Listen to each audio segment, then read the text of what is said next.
Isaiah Emmanuel Songani moyo mbuyo mnilisula mumva nthawi kutukwana kwambiri. I think a video yake sina joke. And mu video ina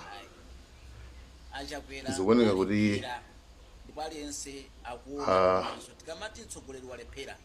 akuyankhula kuti ya MCP yakanika komaso a president anthu awo awakanika.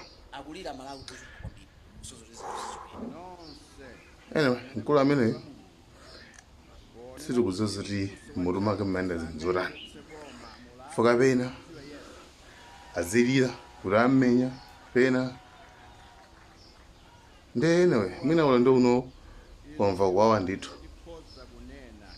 mwina ndakufisa mtengo wa feteleza mwina. Anyway guys, thank you so much.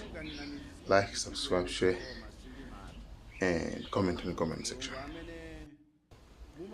No se alimunkana kuti mbusa wa challenge sangathe kuyendesa boma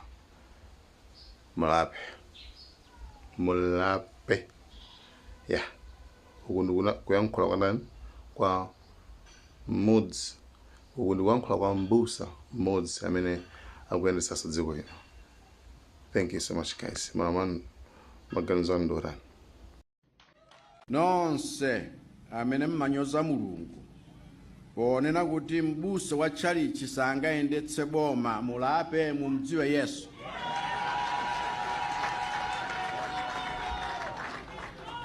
Chifukwa inuyo nda amene tikhoza kunena kuti kuyendetsa chalichi simungakwanitse.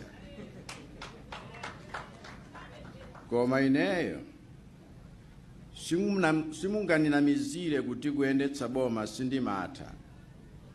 Mulungu amene mumapupepusayo ndi amene ineyo nimamdalira.